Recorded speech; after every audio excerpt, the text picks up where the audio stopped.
We're talking today with Maria Izaguirre, sign language interpreter who works full-time in the Bronx. Hi Maria, how are you? I'm good, Lionel. How are you? So, tell me a little about yourself. How did you get into sign language interpreting? Sign language is my first language. My parents are both deaf, so they use sign language to communicate to me and my siblings. So was that I knew. the first way in which you learned to communicate? Yes, it was in sign language. Now, I also know that you're bilingual. You speak English and Spanish. Yes, I do. And do you do this in sign language also, in English and Spanish? Yes, I do. There's another thing that I know about you. I know that you are half Puerto Rican, half Mexican. Tell me a little bit about the differences between American Sign Language, Mexican Sign Language, Puerto Rican. Is there a difference? Oh, absolutely. Just as diverse the cultures are, so is the language. In Puerto Rican Sign Language, it's geared towards their culture and their family, and it's different.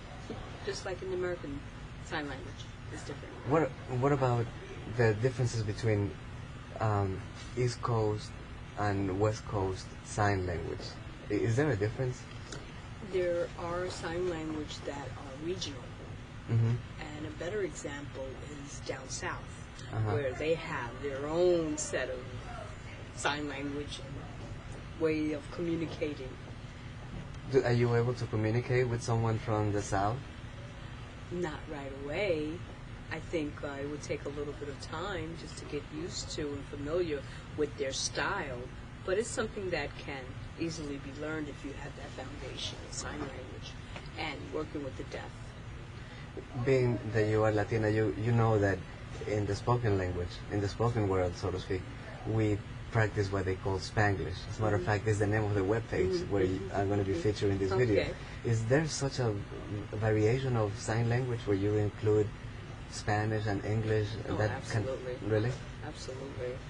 Yeah. And are they as different as the Spanglish from New York and Los Angeles, for example? There is different, and there are similarities as well. To give you an example, in Puerto Rico, we eat pasteles, and that's our delicacy. And there's a sign for that, pasteles, wrapping the paper up. If I went to Mexico with that sign, it wouldn't be readily understood. And in Mexico, tacos is signed this way. So there are different cultural sign language that are different. Wow, that's interesting.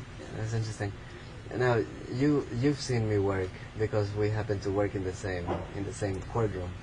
And what would you say is the biggest challenge for you as a sign language interpreter, as compared to a language interpreter?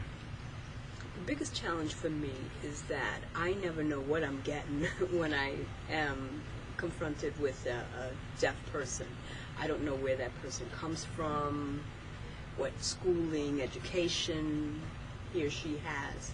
And until I can establish that, then I could choose the best mode to communicate with that person.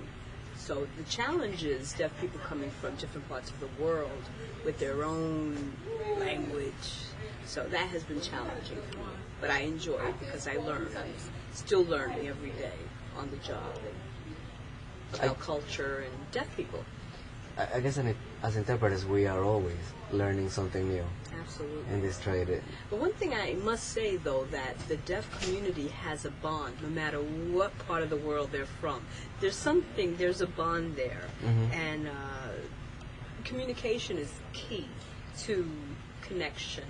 And I think that bonds, you get two deaf people together from any part of the world, and I guarantee you within 5 minutes there'll be some form of communication established.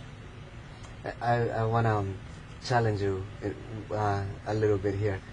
Can you say some closing words or closing signs in both American Sign Language and Puerto Rican, Mexican?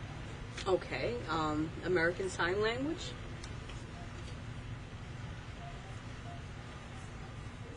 It was nice it's nice talking to you, working with you, and in Mexican Sign Language,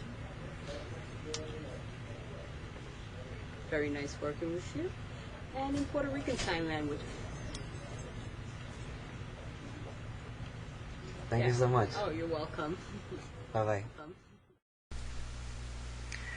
Maria will be joining us again in the future when she'll talk about the fatigue factor in the physically demanding aspect of her practice. She will also talk about the Registry for Interpreters of the Deaf, known for its acronym RID, R-I-D, credentialing, continuing education, requirements of registered sign language interpreters, etc. Do join us.